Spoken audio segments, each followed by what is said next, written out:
அன்பானவர்களே, அன்பு வணக்கங்கள். உங்களை வாழ்க்கையில், தொழிலில், படிப்பில் எதிலாக இருந்தாலும் உங்களை முன்னேற விடாமல், உயர விடாமல், வளர விடாமல் பல உணர்வுகள் உங்களை தடுக்கிறது. உங்களிடையே ஏற்படுகின்ற உணர்வுகள் தான் உங்களை முன்னேறிவிட செல்லாமல் அது என்ன செய்கிறது என்றால் கடிவாளம் போட்டு நிறுத்துகின்ற மாதிரி உங்களை முன்னேற விடாமல் தடுக்கிறது. இப்படிப்பட்ட உணர்வுகளை உதறி தள்ளினால்தான் நீங்க வாழ்க்கையில இருந்தாலும் ஜெயிக்க முடியும், தொழில இருந்தாலும் ஜெயிக்க முடியும், படிப்புல இருந்தாலும் ஜெயிக்க முடியும். எந்த துறையிலும் உங்களால் வெற்றிகளை காண முடியும். அப்படிப்பட்ட உணர்வுகள் என்ன உணர்வுகள்? இந்த உணர்வுகள் என்பது எப்படி உருவாகிறது? நீங்கள் எண்ணுகின்ற எண்ணங்கள் தான் உணர்வுகளாக மாறுகிறது, உருமாற்றம் பெறுகிறது. உங்களுடைய எண்ணங்கள் விதையாக இருக்கிறது, உணர்வுகள் செடியாக மாறுகிறது. இந்த உணர்வுகள் உங்களை சிந்திக்க விடாமல், உங்களை ஒரு விவேக திறமையோடு செயல்பட விடாமல், எதையும் யோசிக்க விடாமல், எந்த ஒரு திட்டத்தையும் போட விடாமல் அது உங்களை அழித்து விடுகிறது. என்ன உணர்வுகள், என்ன எண்ணங்கள்? எல்லோரையுமே முடக்குகின்ற முதல் உணர்வு பய உணர்வு, அச்சம். அச்சம் என்பது மடமையடா என்று சொல்லுவார்கள். முட்டாள்தனமான ஒரு உணர்வு அச்சம், பயம். எதுக்கெல்லாம் பயப்படுறாங்க பாருங்க. கமலஹாசன் ஒரு படத்துல எந்த விதமான பயங்கள் எல்லாம் இருக்குதுன்னு ஒரு பாடலாவே பாடுவார். அப்ப அந்த பயம் என்பது என்ன பண்ணுதுன்னா உங்களை முடக்கி விடுகிறது. ஐயோ, எதுனா ஆயிட்டா என்ன பண்றது, எதுனா இது போல நடைபெற்றா என்ன பண்றது? உங்களை முன்னேற விடாமல் தடுப்பது உங்களுடைய பயம் என்ற உணர்வு. இந்த பயம் இருக்கிற வரைக்கும் உங்களால் எதையும் துணிஞ்சு ஒரு செயலை செயல்பட முடியாது.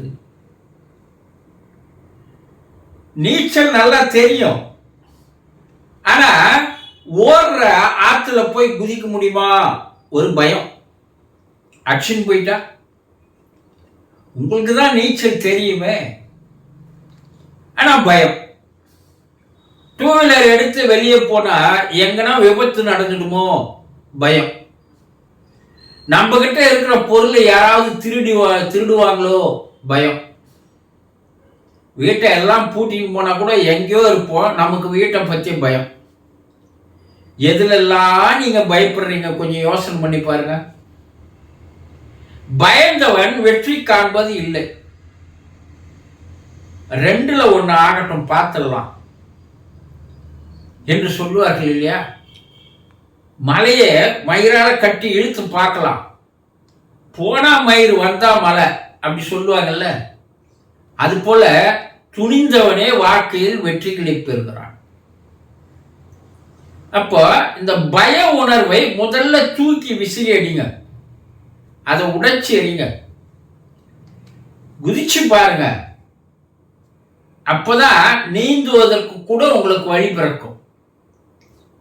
அது போல வாழ்க்கையில வெற்றி பெறணும்னா சில தோல்விகள் வரதான் செய்யும். தோல்விகளை கண்டு முடங்கி விடக்கூடாது. இந்த தோல்விகள் என்பதும் ஒரு உணர்வு தான், ஒரு எண்ணம் தான். ஐயோ, தோத்துட்டுமே, மறுபடியும் அதுல போலாமா, தோத்துட்டுமே, மறுபடியும் அதை செய்யலாமா, அப்படி நினைச்சிருந்தா எந்த விளையாட்டு வீரனும் இன்று சாதனைகளை படைக்க முடியாது, இல்லையா? பல முறை தோத்தவன்னா கடைசியில வெற்றியை அடைகிறான். பல முறை எவரெஸ்ட் சிகரத்தில் ஏறி தோத்து போனவன் தான் கடைசியா வெற்றியை அடைகிறான். பலமுறை தோத்த கஜினி முகமது தான் கடைசியா வெற்றியை அடைச்சான். அப்போ தோல்வி பயம் என்பதும் ஒரு உணர்வு, அதையும் தூக்கி விசிறி அடிங்க. தாழ்வு மனப்பான்மை என்பதும் ஒரு உணர்வு, ஒரு எண்ணம் இல்லையா? ஐயோ என்னால முடியாது, அதுக்கு நான் தகுதியானவன் கிடையாது, அது என்னால செய்ய முடியாது, அதற்கு ஏற்ற அருகதை எனக்கு கிடையாது, அது என்னால முடியாது, அந்த அளவுக்கு எனக்கு படிப்பு கிடையாது, என்னால முடியாது, என்கிட்ட முதல் கிடையாது, தொழில் செய்வதற்கு முதல் கிடையாது, இப்படி எல்லாத்திலையுமே உங்களை நீங்களே மட்டம் தட்டி கொள்வதனால்தான் உங்களுக்குள்ள இருக்கிற அந்த ஆற்றல் சக்தி வெளிப்படாமலேயே போகிறது. முதல்ல இந்த தாழ்வு மனப்பான்மையை தூக்கி எறிங்க. மேலும் கவலை, ஏதோ ஒன்று நடந்தது அதை பற்றியே கவலைப்பட்டு கொண்டிருப்பது, அந்த சிந்தனையிலேயே உங்களை அதை வச்சிருக்குது தவிர அந்த சிந்தனையிலிருந்து வெளிவருவதற்கு உங்களுக்கு அந்த கவலை விட்டு விடுவதில்லை. ஒரு பெரிய சட்டில 10 நண்டை போட்டீங்கன்னா பல நண்டுகள் ஏற முயற்சி பண்ணும், ஆனா கீழே இருக்கிற நண்டு அதை இழுத்து கீழ் தள்ளிடும். அது போல கவலை வேதனை என்ற உணர்வுகளானது உங்களை முன்னேற விடாமல், நல்ல சிந்தனையை வர முடியாமல் அது என்ன பண்ணுது, உங்களை இழுத்து இழுத்து கீழே தள்ளுது. ஆக இந்த போல நெகட்டிவான எண்ணங்களை,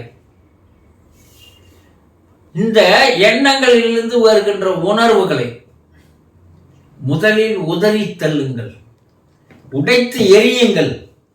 அப்பதான் நீங்கள் வாழ்விலும் சரி, தொழிலிலும் சரி, எந்த துறையிலும் சரி உங்களால் வெற்றியை காண முடியும், உயரமான இடத்திற்கு செல்ல முடியும் என்பதை முதல்ல உங்களுக்குள்ள இருக்கிற இந்த உணர்வுகளை ஒவ்வொன்றா உடைச்சு தூக்கி எறிஞ்சிங்கன்னா நீங்க ஒவ்வொன்றும் வெளியே போகும்போது ஒரு அடி உயர்ந்து கொண்டே வருகிறீர்கள் என்பதை புரிந்து கொள்ளுங்கள். சந்தோஷம்.